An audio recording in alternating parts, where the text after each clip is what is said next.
appreciated immediately about Asia is when I said, tell me about yourself, she said, I'm the singer-songwriter. So that's her primary, that's who she is, and her jobs are secondary to that. And I so appreciate it when artists claim their art as who they are right away, and that's who she is.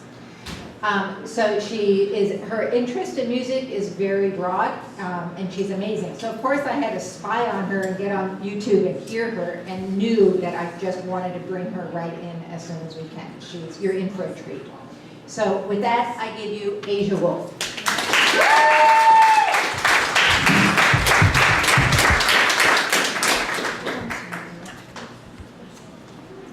What's up, y'all?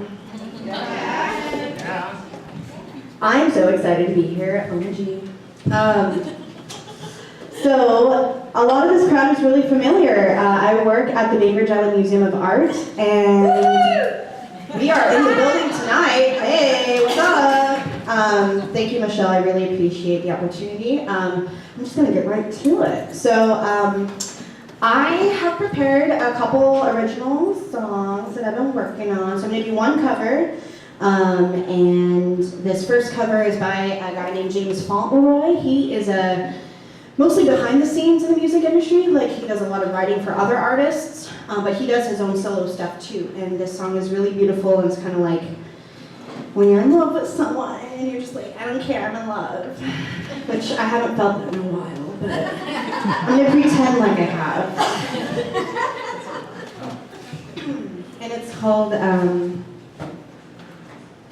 remember when I'm done.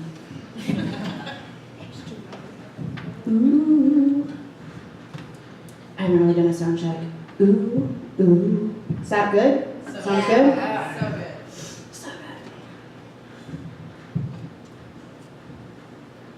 good.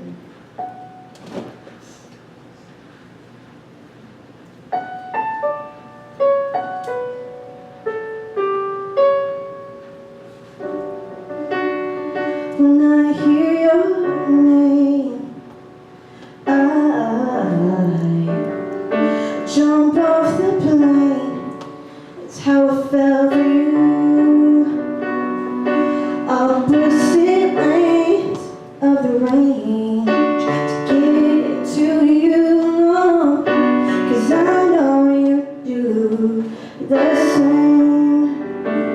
Don't try to like that's my love, when I know that you've been through the same stuff. I remember, I know it's crazy, I know love is real, so don't try to act like that's not how you feel.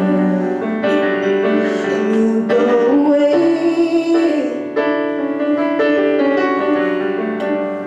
I just wanna scream. That's how I call for you. I drove in the rain to get to you, no, 'cause I know you do the same. And don't try to act like that's my love, and I know that you've been through the same stuff. I remember, I know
announcement. It's awesome to see this big crowd. Okay, so this next song is a song that I wrote. I don't know if it's like this for you guys when you write poetry, if it's something, an idea that starts, or if it just kind of falls out, if it just kind of like comes out. So this was a song that kind of just like came out, and I was like, what? And then like a situation happened that reflected exactly that scenario and that emotion. It was really weird, super weird. It's like I was psychic and I knew it was gonna happen. Another love song, but it's like, yeah. But it's really pretty, so like.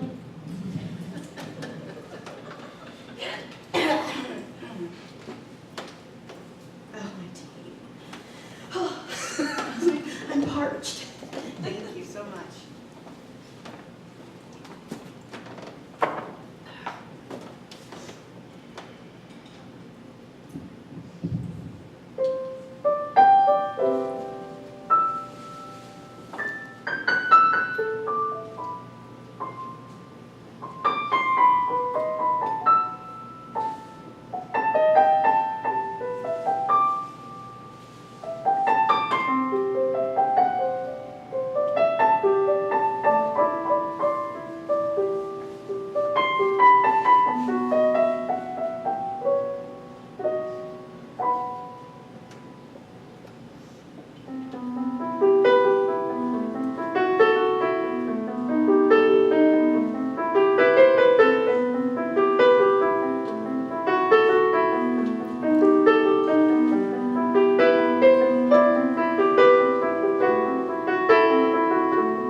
My mind has been on you all day.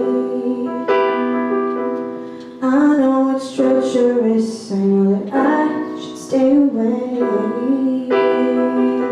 but you've got me faded. What am I supposed to do? I know it's mutual, you've been thinking about it too. Why don't you hurry up or don't wait? Hurry up, don't wait. Hurry up and don't hurry up, don't stop it. Now it's too late, but I got feelings for you. Hurry up and don't wait. Hurry up, don't wait. Hurry up and don't hurry up, don't stop it. Now it's too late, but I got feelings for you. And this little game we play, I know that someone's bound to lose. It's between you and my future, so baby, please don't make me choose. It's inescapable, though it hasn't been too long. Cut it off like cancer, and I gotta let you know that the feelings we're too strong.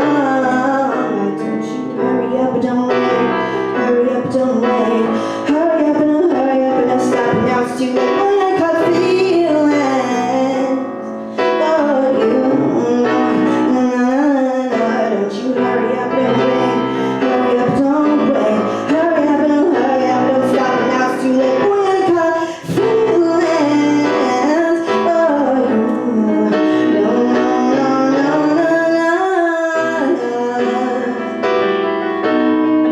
Oh, don't you always think of me the way I think of you?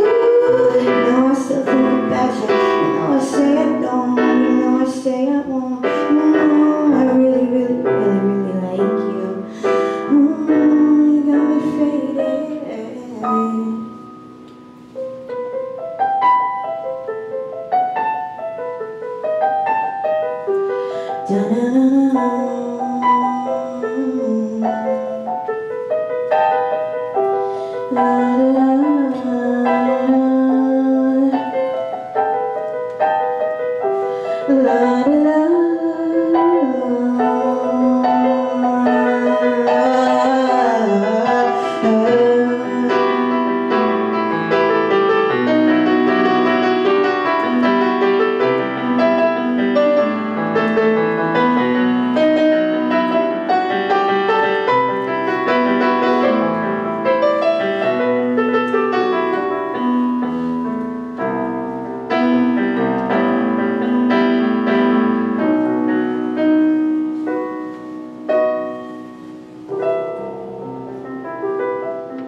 nervous. It's weird. I'm like, just chill, dude.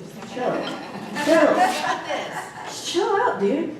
Okay, so this song, I'm going to be naughty and I'm going to look at lyrics because this is a new song that I just wrote. So I'm going to just have to refer to the lyrics.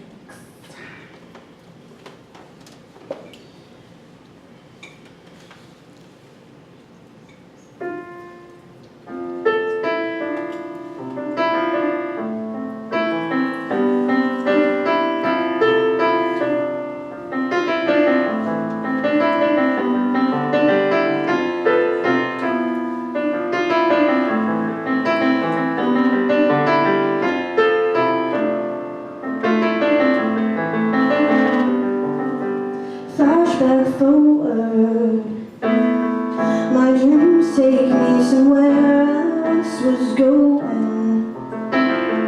Focus is fading out, I'm feeling lonely.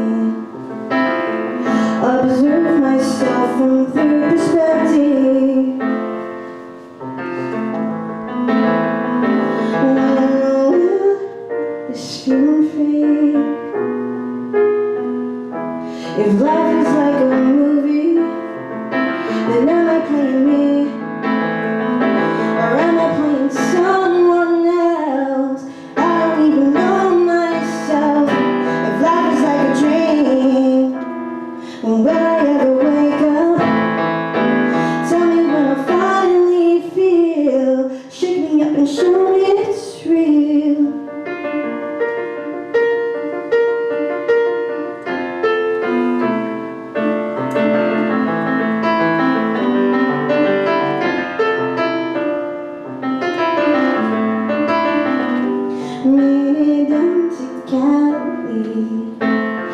They tell you this means that I should be happy. I can't shake the length inside that they should be without acknowledging the dream is fading into the midst of eternity. So when this feeling fades, life is like a movie. And I'm not playing me, or am I playing someone else? I don't even know myself. If life is like a dream, when will I ever wake up? Tell me when I finally feel. Shake me up, show me it's real.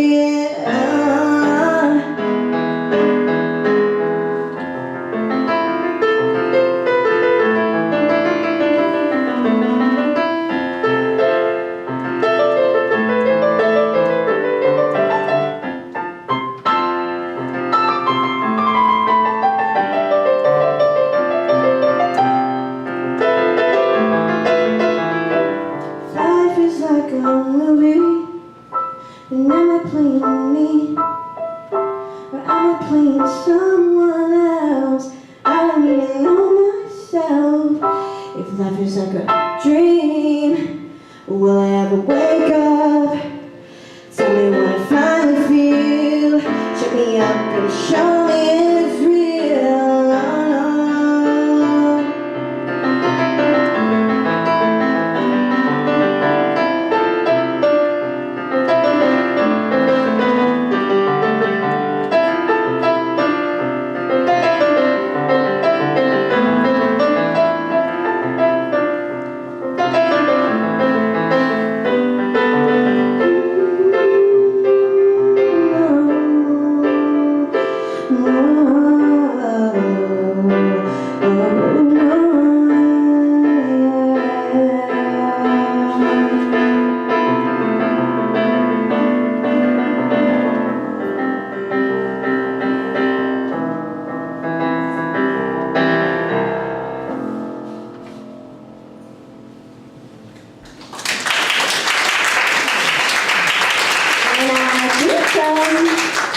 I think I'm good.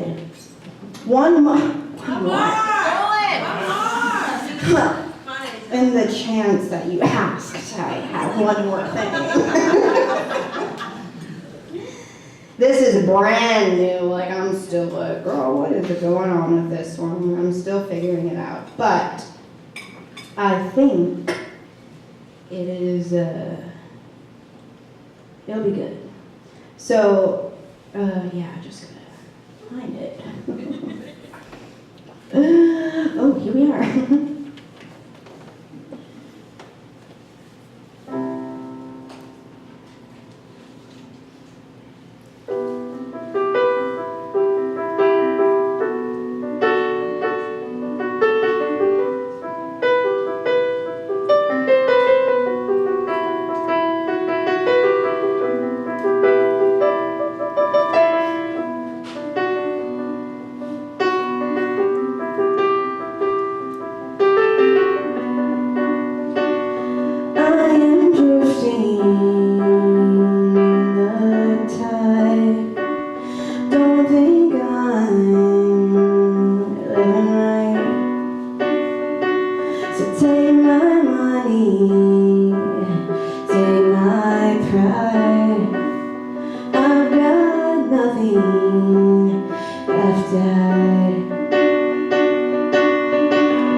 Thank you, Michelle, for inviting me. Thanks, Good Egg, for hosting us. Rob, my partner here. And oh my gosh, thank you guys for coming. I feel really lucky. I don't spend a whole lot of time on Bainbridge, and oh my gosh, it's so beautiful, and I'm really happy I got to be here. I first started doing readings in Boston, and there's a tradition there that you always start with a poem by someone else to sort of be part of the community. So this poem was written by the 1st through 3rd grade class of room 214. The poets of room 214 speak on poetry. When I write poetry, I burn burst with happiness like a piñata that's been whacked. I feel warmth spread through my body as if someone is hugging me. I feel as if the Big Bang happened in my heart and subatomic particles fly with joy. My hands shiver and my teeth chatter. I just want to be a poem I wrote. And I said to them, me too. That's great. So my grandparents were immigrants. They came in on Ellis Island, and I didn't hear that many stories either. And I started to imagine what it would have been like for them, and maybe what voices, what messages they got. Welcome to America. Don't stare. Bewildered, beautiful Henry Rose. Don't cough. Their real names thrown overboard like rags. I wish I'd worked, don't rub an eye, on Ellis Island, so when their bodies don't shuffle, in ankle-length overcoats let loose the slurs and grunts of Talmudic study, the glide of bread, don't breathe that way, the deep forest, I could say, welcome to America, don't stand too straight. Then trumpet back to them their names, write down the stones and roads, their villages, don't hover, their parents' names and their grandparents' blessings and burden, don't crouch, come into the new world.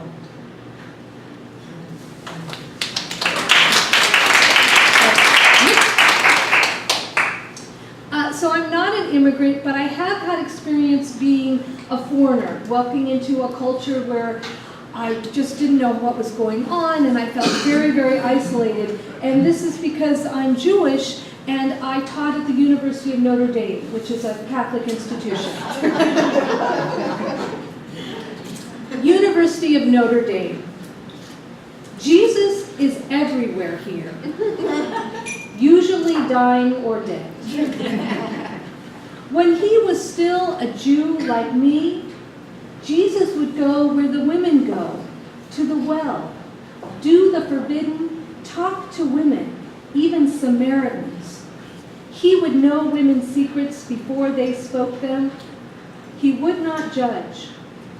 That is the Jesus I finally find, outdoors, cast in bronze, one hip balanced on the lip of the well, a living hand lifted.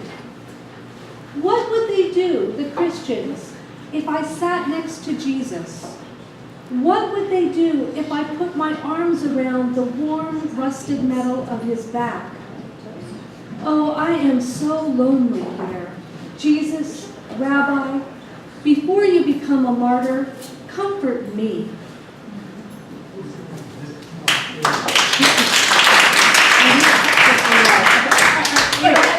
I love the applause, but we'll just hold it till the end of my section. Otherwise, I'll never get to. So one thing I love about poetry is it lets you get little snapshots of your life. So I remember this one took place in Minnesota in 1997. Spring. A morning squall outside my window. The crow hunts fledglings, shakes the new blossom tree like tattered lace. When a songbird falls, the cat takes wing.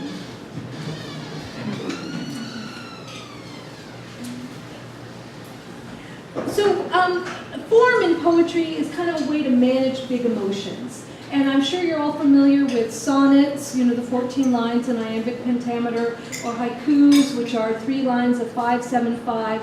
But there's a relatively new form called the haiku sonnet, which you can see on the page here. It's a series of haikus and then a tercet, and last 2 lines. So it becomes 14 lines, but it's using both those structures.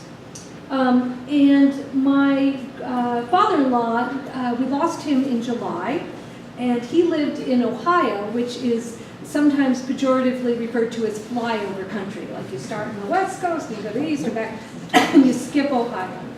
So this is called in flyover country. Summer nights, the dead come back as lightning bugs, each with a twinkle flick of memory. They know the living want to follow them around the sunset-skirted edges of the pond, swallow them as though living could kindle or keep a permanent glow. But the living can't lunge fast enough. The not quite golden dead skip ahead.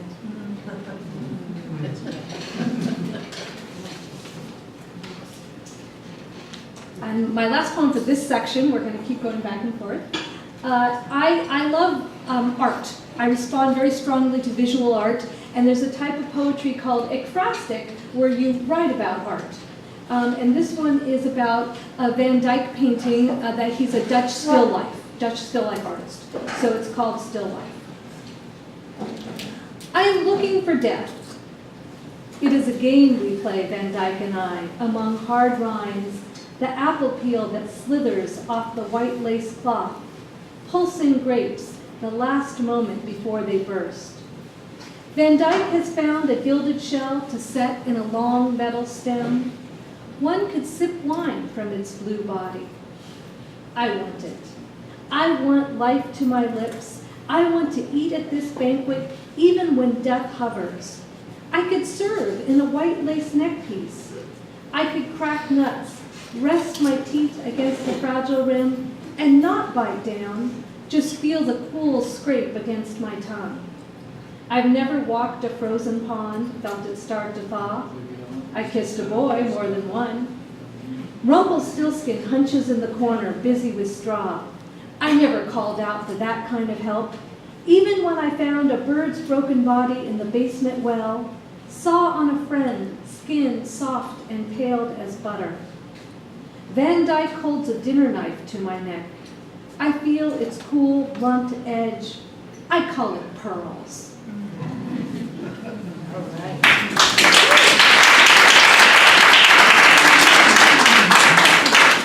Just in this microphone. Oh yeah, good argument. Yep. We can also do this. Okay. Hi, I'm Rob. I've been told that I have a nice voice and that my poems are piercing. So be prepared. Are you ready to be pierced? But actually, I should give you a content warning. My poems do acknowledge cycles of violence and trauma. So if you are sensitive to that, please feel free to do what you need to do. So this poem, this first poem is called What We Did Under the Tree. Cool, here we go. What we did under the tree, in the shelter of pine boughs, the needles patterning our skin. What we did under the tree, or what we tried to do, or what was done. What we told ourselves when we were home, lying in our bunks at night, while the neighborhood receded and shadows clawed at the window panes. Some days, the cones blistering overhead, seeping rawness from their closed green scales. We washed ourselves in it, the mottled brilliance where no one could see us, we thought, tasting the air with our pores. We reached inside and drew out the glimmering threads there. We raised them to the light and spilled their salts into the soil. Holding our breath, muddied and spent, while tectonics shifted imperceptibly under our feet. The late century sputtering onward, strands of history unraveling for us, one television screen after another, metallic shards raining into the waters off Central Florida, fallout plumes drifting invisibly from over the Ukraine. The continuous drag of time neighbors looking out as the daylight waned, where we lay in our crepuscular heat, innocent of consequence. Our parents' calls that we ignored for the groan of locusts, the vaporous light, clumsy fascinations we'd urge forward but never speak of, to ourselves or to each other, even these years later. Dear God, what we did under the tree.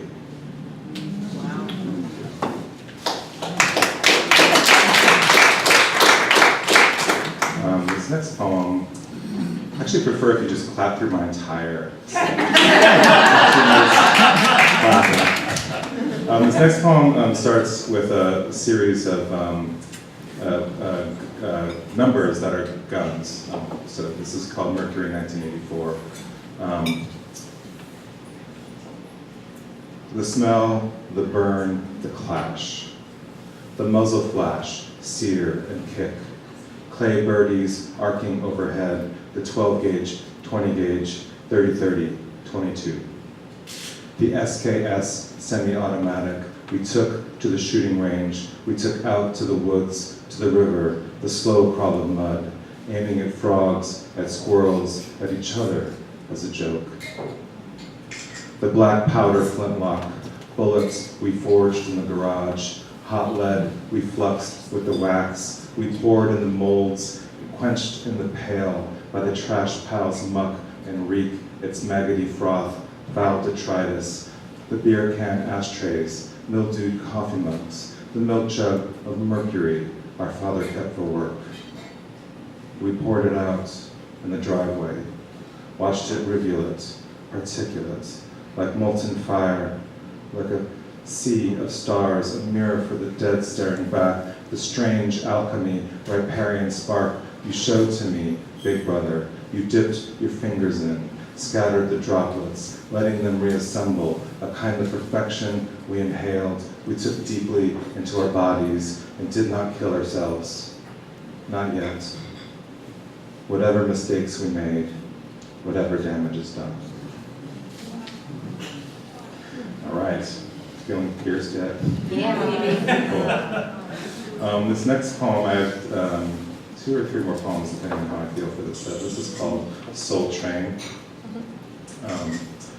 And it is a reference to the 1970s music television show, which has a cameo in the beginning, Soul Train.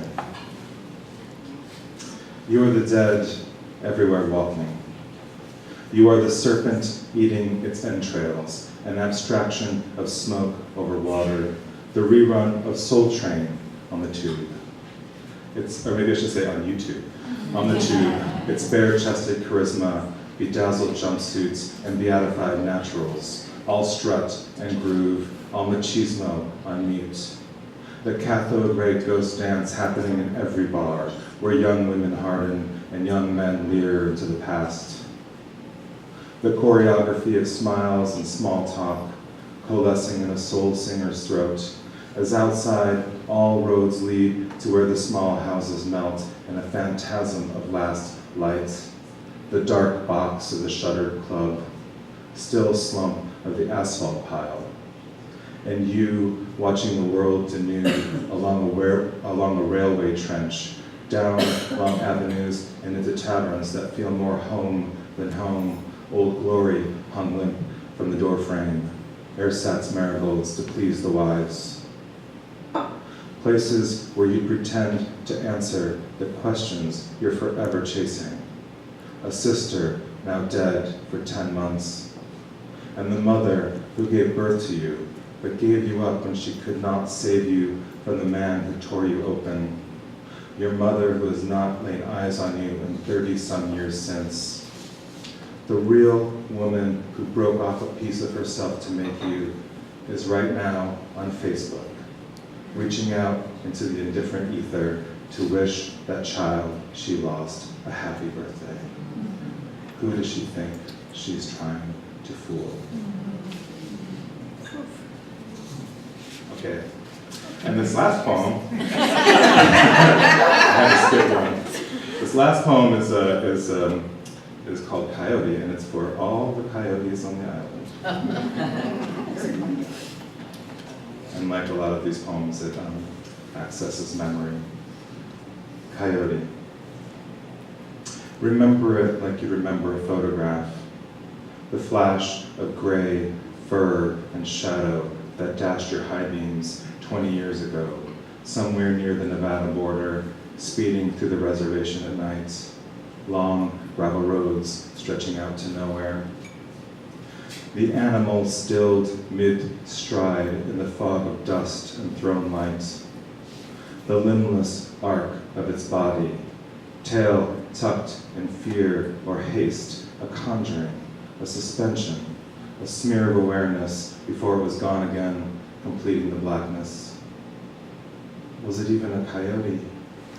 A Shoshone dog maybe, running loose in the night. Some lost, wandering phantom of the high desert, half swallowed by time and hazed recollection. Or something else perhaps, simmering close to the bone, a flare of recognition, of fear and urgency, like yourself at that age, so young, so dispirited, fleeing already the failings of family, what ossifies within us, your mother gone at 53, your sister soon to follow. The lattice work of scars that cross-hatch your body, a registry in flesh of every strike, every burn, every bite, subdermal lumps you carried like a sickness in your core. What remains? A slip of the mind, a trick played by the dead on the living. The space that bodies hurtle through and cross over, a place between states, between selves, the night wind aching between, the between itself aching, ephemeral. The old white pickup truck, faint glow silhouetting the ridge. The coyote long gone, diminishing like a dream or a covenant between the universe and yourself. All the possibility it would deliver, all the isolation and wildness and loss. Thanks.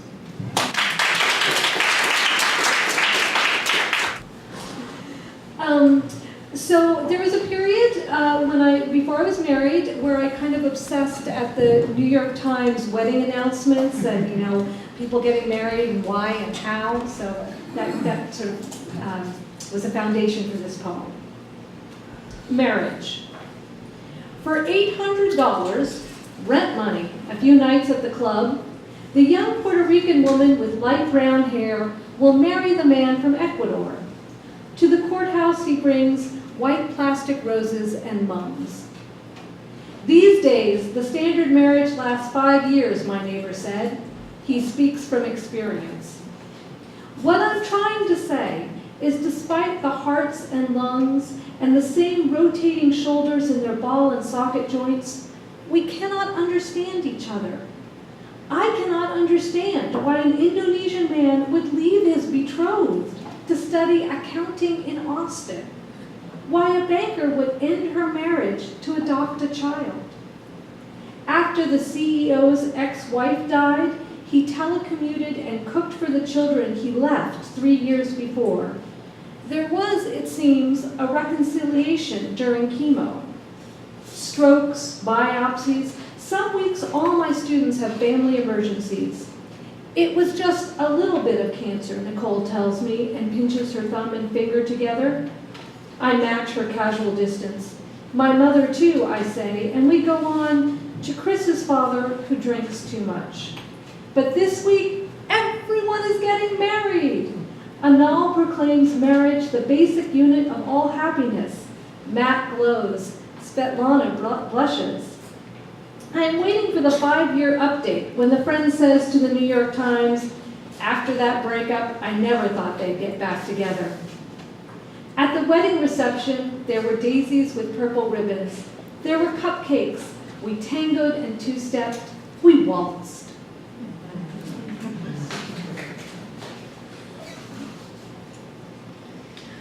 So this next poem is called A Month After the Wedding because I did in fact get married. But it's interesting to note that my partner and I were together 14 years before we got married. A month after the wedding. We are standing on Aurora. Cars slug past big box stores behind their asphalt moats, exhaust in the air like panic. John says, I've been making a list for our dream house. I say, oh, tell me. He lists everything. 2 floors, 5 sinks, 4 windows in the front room, light that will fade our white couch, faded already, the cushions that slip, the ink stain, the couch we never think to replace. Light in a hall spreading rectangles, long warm ones for curling up and reading instead of picking scraps off the floor. My scraps he tolerates. He lists walls for the books we carted Boston to Minneapolis, 2 copies Brothers Karamazov, a full shelf of Future Worlds. Back to Boston, add Laconic Detectives. To South Bend, exchange fantasy for food science. To Seattle, add in How To. He talks about a house with a face like a carved apple, shrunken into itself, finding its own paths, the rivulets of old age, the good bones. I have never before been where the night sky opens wet and smears pink, orange, glittering purple, but right now, we are standing on Aurora. I think, who is this man? I could love him.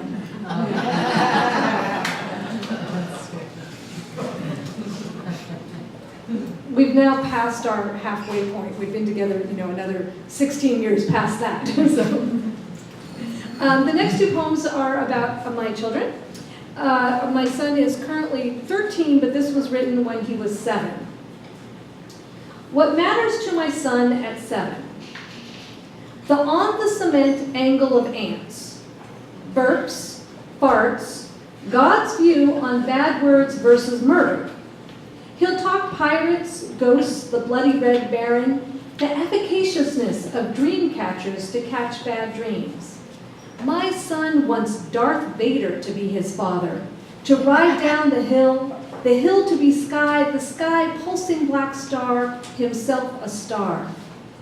What matters to my son? Foursquare, rescue chase, the particles that remain, iron pyrite, roof tiles that could become dinosaur scales, glacial rock up the wrong trail, volcanoes versus the Richter scale. In the back garden, he finds the ancient marble, flattened bottle caps that others rush past, he in secret pockets holds fast.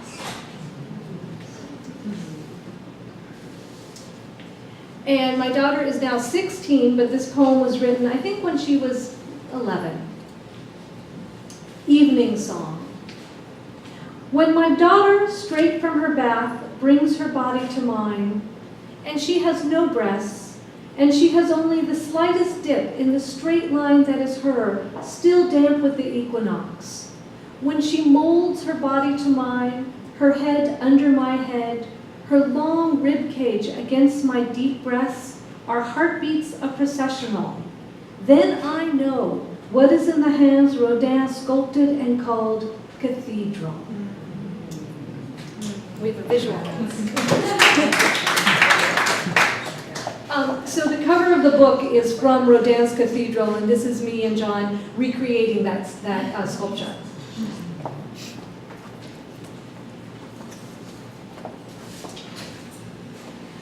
So my last poem of this section. I'm doing a study with Harvard, and every 6 months the computer starts asking me questions like, what time did you go to sleep? What did you have for dinner? Are you happy? Happiness survey. I am taking a happiness survey. 3 times a day I am asked, am I happy? I say happy, mostly happy. I choose traffic, dishes, to hug my girl though she stomps away. I'm on a swing that lifts me into the air, though it's not the slab of wood painted spring sun on crocus red that keeps me from falling to the ground, but the repulsion of vibrant electrons. Feel them now, singing a hallelujah chorus in the cathedral of matter. Know them as a matter of faith. Oh, the bonds, gravity broken and rejoined, thrill me as I swing through. Okay. All right. So this poem, I don't think have I read this aloud? I don't know. It's a little bit. It's as close as I get to a comic poem, so. But it's not that comic. I'm only reading sort of 2 poems in this set. One is a little longer. This is called High and Tight. And do you all know what a high and tight is? The haircut? Okay. No. Okay, it's a hairstyle, a military hairstyle. Yeah. You've seen it. Okay, high and tight. It is a horrid thing. Squat, dogmatic, like a bunker or ziggurat, an angry, pugilistic form with its blunt servility to blood or conscription, the brute semiotics of the boar and shell. Here, it is an old man's haircut, hearkening back to an earlier hardness, the dogmatic faith in youth and discipline. Imagine a phalanx of men like this coming home, 3 sheets to the wind and seething out the day's aggressions. Everyone a little drunk, a little angry, and your father right there with them. The invisible father, if you were lucky, raising 7 children, only 2 his own, hiding out in the garage with his beers and his guns and his coiled tension. He carried the weight of his service like a physical thing, the way this man wears his ridiculous haircut. Your father is an old man now, collapsing intensely into his terminus. This could be his withered neck in the airplane seat in front of you. You can see how it happens, how over time the skin goes red, blisters and grows thin. Creases forming in shallow concentric arcs that rise upward from behind the ear to meet the shaved, almost imperceptible hairline. Cropped to the follicle, each crease is a point where the skin gathers and gives in, an imperceptible weakness that bears itself when his head nods forward in furtive, restless sleep. These jagged lines of bloodless white, almost a scar, that crays open to reveal the vinery of delicate skin beneath. They are, in a way, his tenderness. And the next few poems are from a sequence that uses the mythical figure of the chimera as a metaphor for identity, and also it's also how the poems work syntactically. So they're a little bit messy and jumbled on purpose, and they do address cycles of violence very directly. So, chimera. Chimera, raw shadow, a chaos of the mind.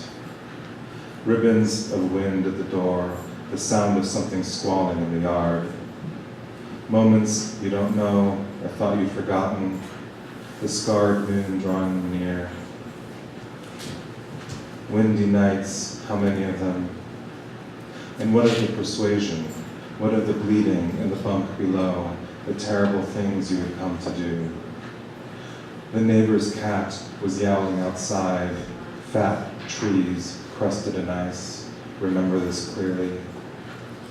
But what of the lumped flesh? What of the glistening shame? Lit cigarettes searing rings in your skin, hot breath on your ass as the teeth bore down. Chimera. He was carrying the shotgun again. It was a game he liked to play. Shells emptied of shot, gunpowder intact, taking aim at the wall, the sofa, your head as a joke. Then the pump, trigger, and blast, hot sound from the barrel, the wind and the light separating from the shaft. This is how you played. Long summer days while the parents were away at work. Lowering the basement lights to watch the fires of creation scorch new meaning into your faces. Or lying naked on the laundry room floor, belly smeared with ketchup to appear more dead, authentically eviscerated by the invisible buckshot tearing through the gut. And where is the terrorized little sister now, who was led crying down the stairs, who stood still, taking in your lifeless glare and screamed that she might be next? What did she imagine she saw? What would she remember? Chimera. Blood smear on 90 West, pulped bits of fur, white of a bone or jaw. God's form perfected in a blaze of tar, pale tendrils breaking through the earth to drag it all down. These ruthless enumerations, dead January beaches. this lone Canadian goose folded into itself, as though staring into its own wreckage. And you, the grafted sun, pastiche of old scars and self-hate, paralytic ideation snaking through the brain. How you would mine the gun against your temple, trigger the thumb, fingers splayed like a puppeteer's, pulling slick strings of unseen brain matter, skull fragments, forgotten memories and dreams glistening from out the other side. You would do it casually, a joke, a way to punctuate a bad day. Your dead sister not yet gone. Little tongues of despair breaching the somatic fringe, the aspen work of memory, a masquerade of light and creation, like a star being born at the throat. Were you to actualize the bullet, conjure the partitioned skull? Were you to allow the seconds to tick? How long until the mind went dark? How long this flicker work streaming the neural canal, flame strobing cortex? How long the eye to quick twitch? How long the fleeting awareness, black blood igniting the last flares of thought, sensation, pain? Chimera, crisscrossed animal, chameleon, changeling, ephemeral ancestor, biochemical cipher, unnatural, anathema, kleptomaniac and criminal, dysfunctional, diaspora, part sin, part calamity, insomniac, cannibal. Yes.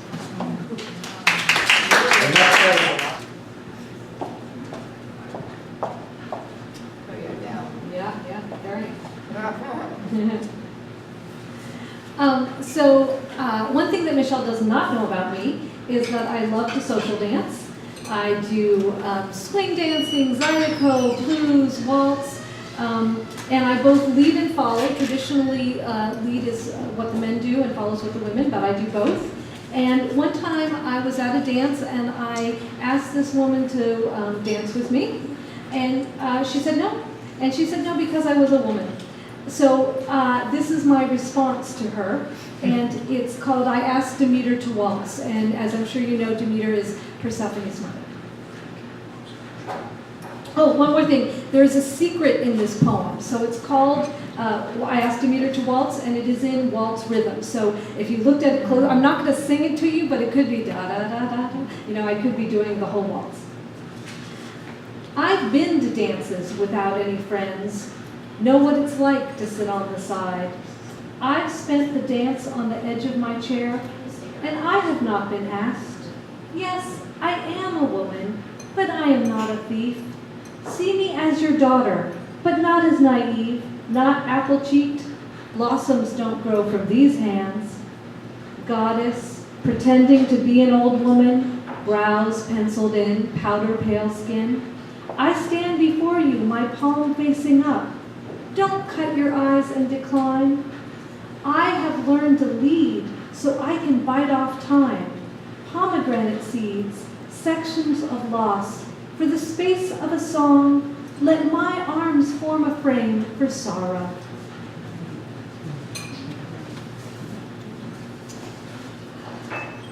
I didn't think to put warnings on my poems, but this next one needs a warning. Valentine's Day with Teenager. A teen died last week. Not my son. This is not a scene I can describe.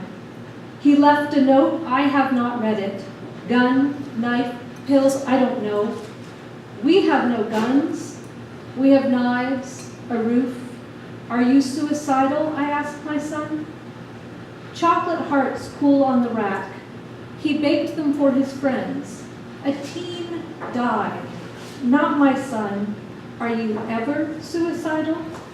He gave me a heart as he left the house this morning. They could have been larger, richer, darker.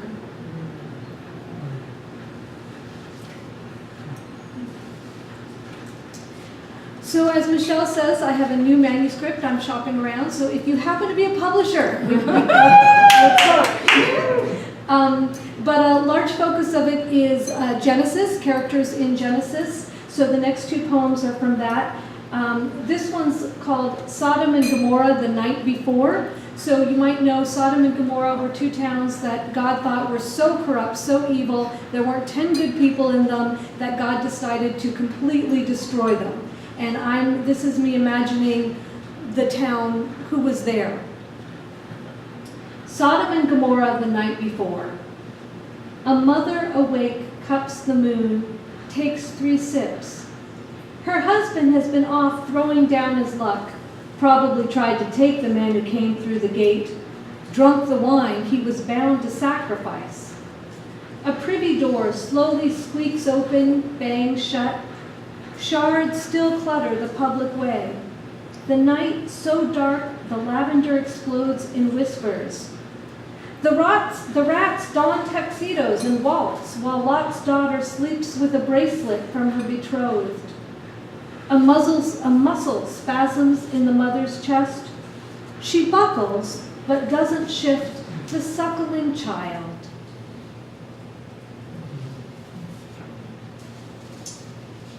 So Abraham and Sarah were told they were going to be the founders of Judaism, but at first they were unable to have children. So Sarah gave her maidservant Hagar to Abraham to have children in her stead, which she had Ishmael. And then Sarah got very upset and jealous, and she demanded that Abraham kick Hagar and Ishmael out and send them away. So when I thought about this, I thought about the relationship between Hagar and Abraham, not as a business relationship, but as a love affair. And this poem is in Hagar's voice. The Affair. Tonight, I walk into the desert with 1 sack of water and my son.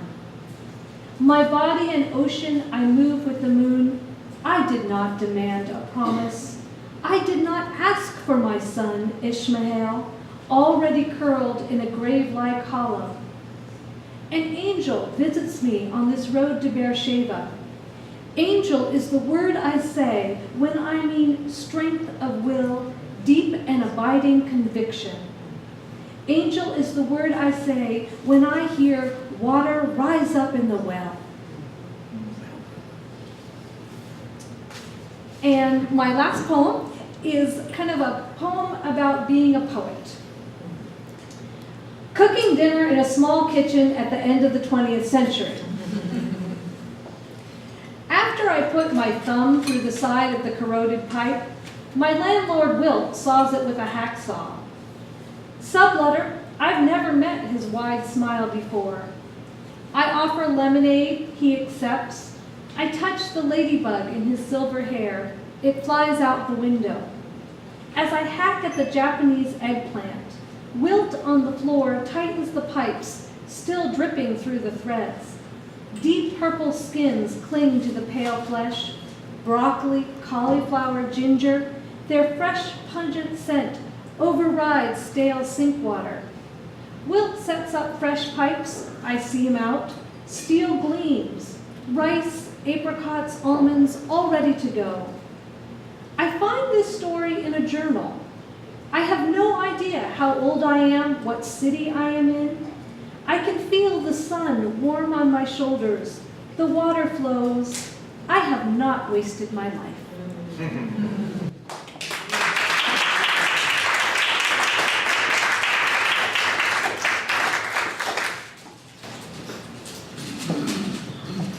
I like that James Wright reference at the end of that poem. Okay, good. Hi, I'm Rob again. I have a few poems, and I'm gonna end with a poem that I wrote like this week. It's a little weird. Like I was finishing it today, so I don't know if this is gonna be good or not, but why not? Yeah. Right? They're at the good egg. Yeah. It's the good egg, so why not? Okay. So this first couple poems are going to be love poems, and this one is sort of a love poem with scar tissue. It's called Strike Through. There are nights we take off our clothes to read the stories written over us. Nights, we unmask the pain, the moment of clarity when our skin parted and the violence rushed in.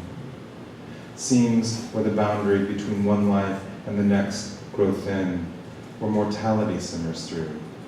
Intimacies that lovers might reveal when they first undressed, as we did years ago, then did again haltingly after surgery had drawn its mark.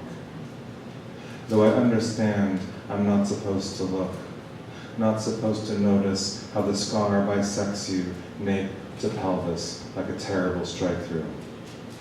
Just as you pretend not to see my own disfigurements, the flesh lumped and puckered, where as a child I was bruised and bitten, beaten and bled. There are nights like this when the junctions dilate, when the world would force us open and scrape us clean inside. Nights our bodies grow beyond themselves, their small sovereignties, when our hands would meet along the fault lines of our scarring like two failures and couple there, shame to shame, with no language to guide them. Or nights of impossible closeness when our fears would gather around our scars as around this crucifix of spine and shoulder blade I touch some nights before we sleep. When even the darkness would shed its defenses in black rivulets sluicing down the window panes. You were sitting at the edge of the bed. You pulled your hair aside. The slick skin of our scars shone in the low light, shadows creeping up the wall as we lay there imperfectly together and prepared ourselves for the long astonishment.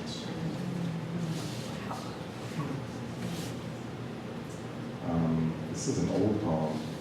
It's called Murrells Inlet, which is a place on the South Carolina shore, Murrells Inlet. I'm not from there at all. I just happened to be there once. We had come again to the long shore to look outward, as if into the depths of memory, where lone house lights still burn with their secrecies, where the black tide writhed and the moon's negation filtered down. How long could we return here, hoping the solace would come back to us, the naked waves, distant aura reflecting in the moisture on our bodies? One by one, our beacons had gone out until the beach lay dark. It was like this every time, the two of us coming together, cupped in the frail illusions that played over the water's skin, like moonlight, or like something unnameable that passed between us swiftly before we could control ourselves and was gone. And this next poem is not a love poem. I guess a little bit at the end, but anyway, it's called Close, and these stories are entirely true and not at all modified. No, I'm just kidding. Close. It was a close call. That's what we say sometimes when we have failed to die yet again. When, for example, you nodded off and drove your rented Mustang into a highway guardrail outside Scranton. That happened. Or the time you slid 5 stories down a bare mountainside until a tree root halted your fall. Or perhaps you cut a corner too fast and find your bicycle trapped between 2 box trucks, a thin blue column of light shimmering before you like a vision of a life you have yet to live. The gap, which has become its own kind of clock, counting down. You can see the great black tires turning at eye level, and you can feel the compression, gentle at first, of your pinned shoulders, your rib cage, your body squeezed of air as you and your bicycle are dragged along the narrowing line between this world and the singularity that awaits us all. It almost doesn't matter what happened next, that you were somehow excreted out the other side, intact and unharmed, and that it did not feel like a rebirth or revelation. But when you ask later to be held close, this is what you're asking for. To be held the way that death might hold you, warm and fluid, like blood pooling around the chambers of the heart, and then be released once more into the cold, clear brightness of air. And the last poem of the evening, you had a pearl in one of your poems. Pearl? Yes. Yeah, so this is also a pearl poem. It's called Pearl. And it's a little long, it looks like this, so it's a little longer than my other poems. Pearl. And it's brand new, so sorry. Pearl. The raw pearl my mother gave to me, that I gave to you. It was forged from the blood of the Pacific, little grain, little ache on the tongue. If you held it in your mouth, it would be smooth, semen-colored, embryonic. If you swallowed, it would slide down to the belly and take root there, the way I did once, niggling child listing in its amniotic sac, lumped silica smoothed to a sheen. If you were to hold it in your hand, place a knife at the base of the hinge. In this way, the shell, misshapen pearl, can be pried open, separated from the meat there. There is a taste of salty mucus, of rusted nails. Can you detect the fecal bloom of the oyster beds, the pearl of shit building in the lower tracts, blushing microbiome of the tides? Can you taste the life draining from the animal, the waters that flowed through, what was sifted and what remained, what chipped at the shell to release its tumorous iridescence? Can you siphon the past into gems, all the residues draining from sewers, dead leviathans clustered with hagfish, bodies of fishermen and sailors, their mother's grief engulfed by the sea? My mother would come back into my life decades too late to hand me this pearl with its own kind of potential. Her homeland crusted layer by igneous layer, magma cooling to a string of pearls draped along the Marianas Trench. I always want to say marinara. along the Marianas Trench. Could she look east as a child and see a fire blooming in the nacreous skies of a Bikini Atoll? Did she think of a pearl? On whose sons did the fallout rain? Whose daughters, pearls growing deep in their bodies? I think of the daughters never born to me, who will never receive this gift from her, this small, insignificant inheritance. A rough pearl in a plastic envelope, procured from a highway gift shop in Hawaii. I carry it sometimes in my dreams, little speck, little star, its memory swelling like a blister. If you were to break it open and magnify the shards, they would appear structured, highly brittle, composed of mineral platelets stacked like long boxes in a darkened warehouse. A warehouse of forgotten things, of dead ancestors, lost mothers and children. What does the light do as it bends into arcs of color on its surface? And what if all homelands are grains scattered in the sea? Thank you.